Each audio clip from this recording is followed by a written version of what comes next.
समुद्री जल खारा क्यों होता है? आप सोचे हैं आपका पसीना कैसा रहता है? नमक। देखिए, अगर कोई समुद्र बहुत बड़ा है तो उसका पानी ज्यादा खारा नहीं होगा। अगर कोई समुद्र छोटा है तो उसका पानी खारा होगा। महासागर का जितना भी जल होता है खारा होता है, हम उसे पी नहीं सकते।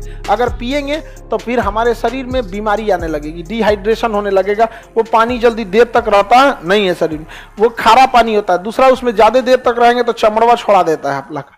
बहुत ज्यादा उसका पानी क्या होता है? खारा होता है। ठीक है, अब समझिए ध्यान से, समुद्री जल खारा क्यों होता है? क्योंकि नदियां नमक को ले जाके समुद्र में गिरा देती हैं। हमारे अगल बगल के वातावरण में नमक बहुत ज्यादा है। आप सोचे हैं आपका पसीना कैसा रहता है? नमक। अभी पसीना जाता कहाँ है? जब तक नहाते नहीं है तब तक कहीं नहीं जाता है। आपके शरीर का पसीना वापस नहीं जा सकता है। कपड़ा सोख लेता है, नहीं तो आप लोग वो चकट के मैल बन जाता है यहाँ पे। और वो सारा का सारा पसीना जब आप नहाते हैं, हाँ जी, जगमोहन बेचारा जगमोहन को कह रहा है कि जगमोहन का पसीना महकता है। जगमोहन प्रिय विद्यार्थी है मेरा, समझ में आ गया कि नहीं आ गया? जगमोहन एकदम प्रिय विद्यार्थी है। अब ध्यान से समझिए, हमारा पसीना कैसा? नमकीन। गाय भैंस सब चीज का पसीना हम नहा लेते हैं, सारा नमकीन निकल गया, वो पानी नाली में गया, नाली से बड़े नाले में, नहर होते हुए नदी में। 140 करोड़ आदमी नहाया, किसी ना किसी नदी में गया, वो बंगाल की खाड़ी में गया या अरब सागर में गया, फिर बना नमक।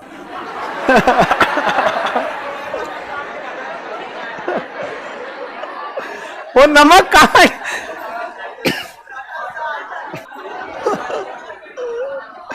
आगे सेंधा नमक खाने लायक है।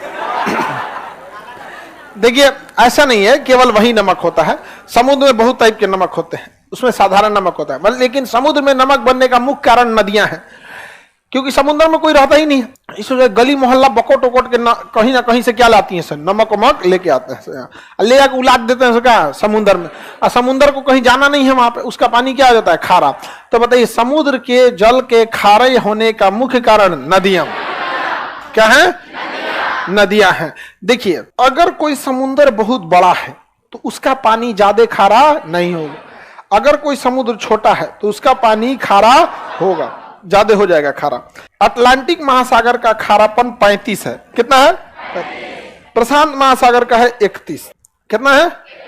30 है। कितना है? ना 31। कितना है? 31। हिंद महासागर का इस तो नहीं, इसका 36 है।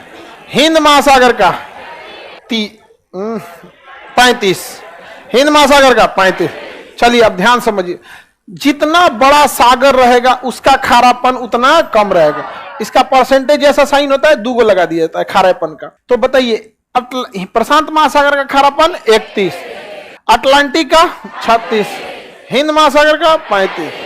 हिंद महासागर का सबसे खारा महासागर प्रशांत महासागर, सॉरी अटलांटिक महासागर। सबसे ज्यादा खारा अटलांटिक में, जिसका रीजन समझिए अब आप खुद से। इधर से भी नदियां इधर गिर रही हैं, इधर की भी नदियां इधर गिर रही हैं, इस साइड की नदी इधर, इस साइड की नदी इधर, चारों ओर से उलाट दिया इसी में ले आके। इसका पानी क्या हो गया? खारा।